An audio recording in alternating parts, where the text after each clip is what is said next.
میں نے کہا، گھر میں دوا وینٹولین رکھی ہے، وہ 2 چمچے پلوا دو۔ سانس کا مسئلہ ہے، اسے اکثر ہو جاتا ہے، ابھی اسی کا دورہ پڑا ہے، کچھ دیر میں ٹھیک ہو جائے گا۔ یوں اس سے اور باتیں ہوئیں اور وہ میرا معتقد ہو گیا۔ پھر وہ بڑے ادب و احترام سے مجھے گھر چھوڑنے آیا اور اس طرح یہ ڈیوٹی شروع ہو گئی۔ بے گناہ لوگ پکڑے جاتے، ان کے لواحقین میرے پاس آتے، مجھے اندازہ ہوتا کہ یہ بے گناہ ہے، میں اس آفیسر سے بات کرتا، وہ تحقیق و تفتیش کرنے کے بعد ان لوگوں کو بغیر پائی پیسے لیے چھوڑ دیتا یا چھڑوا دیتا۔ یہ سلسلہ چل ہی رہا تھا کہ ایک روز میاں صاحب آ گئے، بولے تیاری کرو، مدینے جانا ہے۔ میں نے کہا اسباب کہاں ہیں؟ کہا وہ ہو جائیں گے، وہاں جا کر تمہیں فلاں فلاں جگہ جانا ہے، وہاں فلاں فلاں ملیں گے، پھر ہر سال اس سالانہ میٹنگ میں جب تک تمہاری کہیں اور پوسٹنگ نہیں ہو جاتی شرکت جاری رہے گی، اور تمہیں ہدایات براہ راست ہیڈ کوارٹر سے ملیں گی۔ یوں پہلی مرتبہ مدینے کی حاضری نصیب ہوئی۔ پہلے مکہ گیا، وہاں جن لوگوں سے ملاقات کرنی تھی ان سے ملاقات کی، پھر مدینہ منورہ میں حاضری ہوئی، وہاں سے حکم ملا کہ حضرت امیر حمزہ رضی اللہ تعالی عنہ کے مزار پر جاؤ۔ وہاں ایک صاحب سے ملاقات ہوئی، وہ باطنی طور پر مدینے کے معاملات کے نگراں تھے، بظاہر ایک بلڈنگ میں چوکیدار تھے، مگر تمام ڈیوٹی والے فقیروں کے انچارج تھے۔ سال بھر کی کارکردگی کی رپورٹ انہی کو دی جاتی تھی۔ ان کے ماتحت افغانی، مصری، شامی، انڈونیشیائی، غرض دنیا بھر کے فقیر تھے۔ انہوں نے کچھ سے ملوایا، کہا کہ فلاں دن عرفات کے میدان میں کانفرنس ہے، وہاں جمع ہونا ہے۔ وہیں نئے سال کی ڈیوٹیاں اور کارکردگی پر انعام یا سزا طے ہوتی ہے۔ مدینے والے بابا مجھ پر کچھ زیادہ ہی مہربان تھے۔ ایک مرتبہ میں نے ان سے پوچھا کہ یہ سارا کیسا نظام ہے؟ بولے بس یہ اس کی عنایت ہے اپنے بندوں پر، ورنہ وہ کسی نظام کا محتاج نہیں ہے۔ وہ کہے کہ ہو جا تو وہ چیز ہو جاتی ہے۔ یہ تو اس کا کرم ہے کہ اس نے اس نظام کو چلانے کے لیے ہمیں تمہیں اس قابل سمجھا۔ لاکھوں کروڑوں لوگ اس نظام کو نہیں مانتے، اگر کوئی تذکرہ کرے تو تنقید کرتے ہیں، مذاق اڑاتے ہیں، مخالفت میں دلائل دیتے ہیں، مگر تم دیکھو کہ یہ سارا کام کس طرح چل رہا ہے۔ خدا اگر چاہے تو کسی انسان کو اس کام کی بھنک بھی نہ ملے، مگر وہ ہر چیز پردے میں رکھ کر بھی کبھی کبھی پردہ اٹھا دیتا ہے، جیسے دروازے پر پڑا ہوا پردہ کبھی ہوا سے ہل جائے تو اندر کا منظر نظر آ جاتا ہے۔ اب ایک زمانے میں تمہاری زبان سے بھی اس نظام کی خبر لوگوں تک جائے گی۔ خدا اس بات سے بے نیاز ہے کہ کوئی مانے یا نہ مانے، مگر وہ چھپی ہوئی باتوں کو بھی کبھی نہ کبھی چاہے تھوڑی دیر کے لیے ہی صحیح ظاہر کر دیتا ہے۔ جیسے عذاب قبر کا معاملہ، آخرت کا معاملہ، غیبی امداد کا معاملہ، اپنی قدرت کاملہ کا معاملہ، مرنے کے بعد دوبارہ زندگی کا معاملہ، یعنی وہ کبھی کبھی اپنے باطنی نظام کی جھلک ضرور دیتا ہے۔ اب کوئی مانے یا نہ مانے، تم دیکھ ہی رہے ہو، اس نظام میں کچھ بندے افسر اور انچارج ہیں، کچھ استاد ہیں، کچھ کلرک، سپاہی، مددگار اور پیغام پہنچانے والے، اور کچھ صرف چپراسی ہیں۔ میں نے کہا کہ میرا مقام کیا ہے اس نظام میں؟ بولے تم دوسروں سے الگ ہو، شاہ جی، میاں صاحب، ریاض اور دیگر صرف باطنی نظام سے وابستہ ہیں، مگر کئی ڈبل ڈیوٹی انجام دیتے ہیں۔ تمہیں لوگوں کے ظاہر سنوارنے کا کام بھی انجام دینا ہے، کسی ایک جگہ بیٹھ کر، اور پھر جب حکم ہوگا تو دنیا میں جہاں کہیں ضرورت ہوگی تمہیں بھیجا جائے گا، اور تم مختلف طریقوں سے اس باطنی نظام کے شعبوں میں اپنی خدمات انجام دو گے۔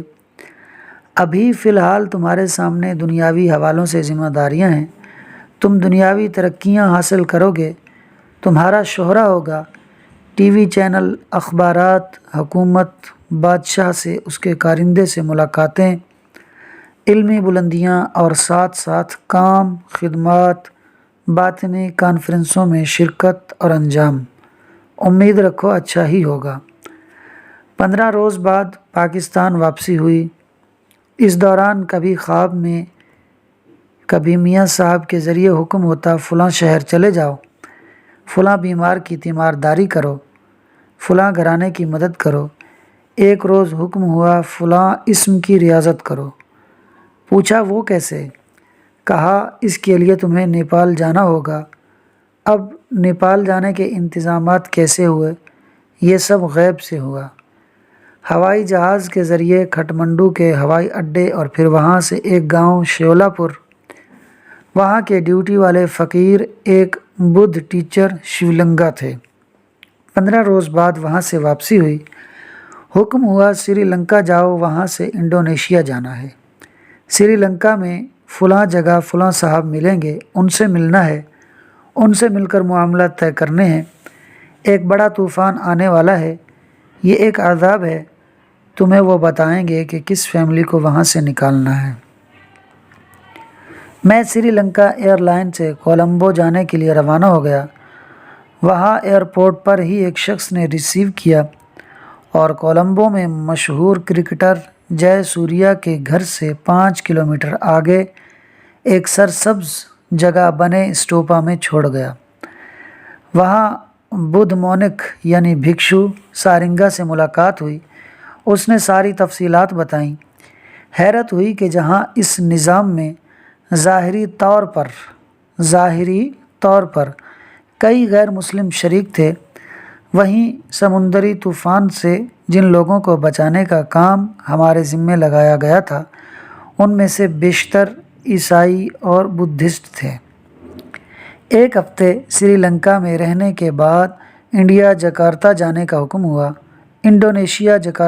کا حکم ہوا۔ ہوائی جہاز کے ٹکٹ میں سری لنکا اور انڈونیشیا کی پہلے ہی گنجائش تھی۔ وہاں پہنچ کر عبد الرحمن بابا سے ملاقات ہوئی۔ وہ مقامی تھے، ان کے ذریعے وہاں معاملات طے پائے۔ 15 روز کے بعد پھر پاکستان آ گئے۔ اب تقریروں کا بھی خوب زور ہو گیا تھا، بچے بھی کئی ہو گئے تھے، کالج کی سرگرمیاں الگ تھیں۔ حکم ہوا یونیورسٹی میں پی ایچ ڈی کے لیے رجسٹریشن کروا لو۔ پوچھا مقالہ کون لکھے گا، عنوان کیا ہوگا؟ کہا گیا سارا کام ہو جائے گا، تم فلاں کے پاس چلے جانا۔ یونیورسٹی میں جن صاحب کے پاس بھیجا گیا وہ وہاں کے ایک چپراسی تھے شعبہ سیاسیات میں۔ انہوں نے خندہ پیشانی سے میری باتیں سنی اور یوں پی ایچ ڈی کے لیے پہلا قدم اٹھا لیا۔ بعد میں 4 سال بعد پی ایچ ڈی کی ڈگری ایوارڈز کر دی گئی اور کالج میں پہلے اسسٹنٹ پروفیسر پھر پروفیسر لگا دیا گیا۔ اسی اثناء میں پاکستان کے کچھ جنگلات کے علاقوں میں تعیناتی ہوئی۔ ہفتہ بھر 15 روز۔ مزے کی بات یہ کہ کالج کے حوالے سے کبھی کوئی رکاوٹ ان معاملات میں پیدا نہ ہوئی۔ دنیاوی نوکری بھی چلتی رہی اور دینی بھی۔ ایک دن کہا گیا ٹھٹھا چلے جاؤ، وہاں مکلی کے قبرستان میں جب قبرستان کے بڑے دروازے سے اندر جاؤ گے تو بائیں ہاتھ کی طرف ایک بڑا کنواں ہے، اس کنویں میں ایک عمل کرنا ہے، ساتھ میں پانی کی بوتل، جا نماز، ایک چادر، چند کھجوریں لے جاؤ۔ جب تم اس کنویں میں جاؤ گے تو ایک طرف سے سیڑھیاں بنی ہیں، ان سیڑھیوں سے اندر اتر جانا۔ نیچے جا کر کنویں کے بیچ میں ایک تندور نما سوراخ ہے، وہ آج کل خشک ہے، لیکن چاند کی فلاں تاریخ کو اس سال کی پہلی بارش ہوگی، بارش کا پانی اس سوراخ میں بھر جائے گا، تم کنویں کی اندرونی سطح پر کمرے جیسے جگہ بنی ہے، وہاں اللہ اللہ میں مصروف رہو گے، چاند کی 13، 14، 15 تاریخیں وہیں گزارو گے۔ جب تمہیں وہاں رہتے 3 دن ہو جائیں گے اور اس دوران بارش بھی ہو جائے گی، تو کنویں کے اسی اندرونی سوراخ میں پانی بھر جائے گا۔ آدھی رات کو تم دیکھو گے چاند بالکل کنویں کے اوپر چمکے گا۔ جب چاند کا عکس اس تندور والے پانی پر پڑے گا تو تم اس وقت فلاں فلاں اسم پڑھنا، وہ پانی غائب ہو جائے گا اور وہاں راستہ بن جائے گا۔ تم اندر چلے جانا، بس باقی کام اندر ہی ہوگا۔ میں نے جو حکم ہوا تھا وہ سارا سامان لیا اور ٹھٹھا کا رخت سفر باندھا۔ ٹھٹھا اس سے پہلے بھی آنا جانا لگا رہتا تھا، خاص طور پر مکلی کے قبرستان سے نیچے اترتے وقت دائیں ہاتھ پر حضرت ہاشم ٹھٹوی اور مچھلی والے بابا کے ساتھ سیدنا ابوالقاسم نقشبندی کے مزار پر۔